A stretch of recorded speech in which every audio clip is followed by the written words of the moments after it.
L'exposition, donc, Carole Bertin, se situe dans un vaste programme, puisqu'en réalité, les personnes qui vont venir ce soir sont en quelque sorte impliquées dans une affaire qui va les concerner sur tout le mois de mars et même, je dirais, encore après, à savoir que cette exposition, en fait, n'est qu'une partie d'un tout.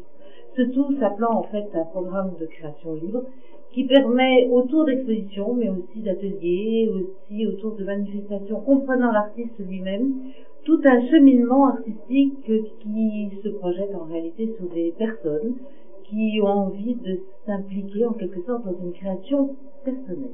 Ça veut dire qu'en réalité on va faire le lien entre une création singulière, en l'occurrence ici celle de Carole Bertin, et tous les gens qui de près ou de loin peuvent se sentir impliqués dans un type de créativité où eux-mêmes peuvent y prendre directement partie. C'est donc une sorte d'invitation qu'on va lancer ce soir.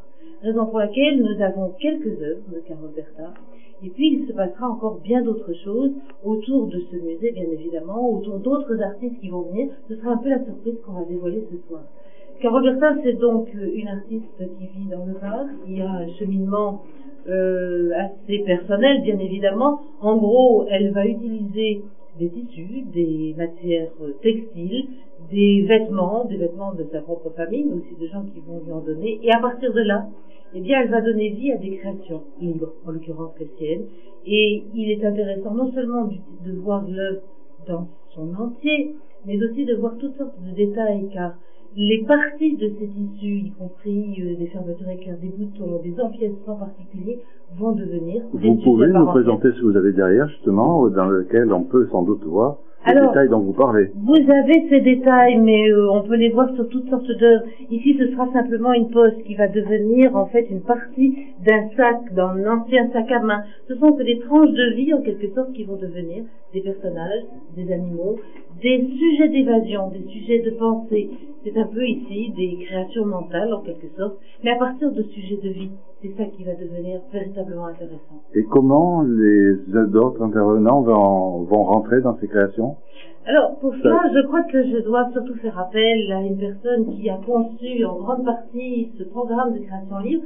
Il s'agit de Michel Pérez, qui est donc adjoint ici à la conservation de ce musée et qui va nous parler un petit peu de ce que ces artistes, et en particulier les workshops, peuvent apporter dans cette programmation étonnante du musée. Oui, en fait, l'idée de ce programme Création Libre, c'est dans la mouvance actuelle du public de pouvoir participer pleinement à la création d'une œuvre artistique, quelle qu'elle soit, et en particulier la leur, de pouvoir venir exprimer tout ceci au sein du musée. Donc effectivement, ce programme, ça comprend des expositions comme celle-ci ce soir, mais aussi, bien sûr, des workshops. Alors les workshops, c'est quoi? C'est l'arrivée donc de l'artiste exposé et qui vient pendant 4-5 jours travailler avec les personnes qui le désirent dans un esprit de leur transmettre un petit peu la technique, la créativité. Et vous n'avez aucune crainte? Il ne faut pas que les gens aient de la crainte par rapport à leur niveau?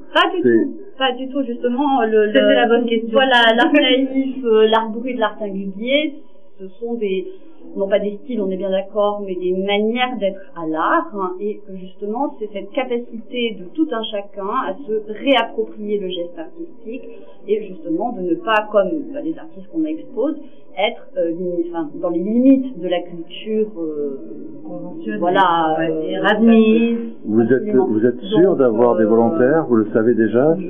C'est déjà complet. C'est déjà complet. C'est vrai que c'est un appel qui, on a de la chance, rencontre un écho réel chez les gens. Autre chose à ajouter pour conclure? Eh bien, que tout le monde vienne nous voir, sinon pour travailler, pour voir les autres travailler.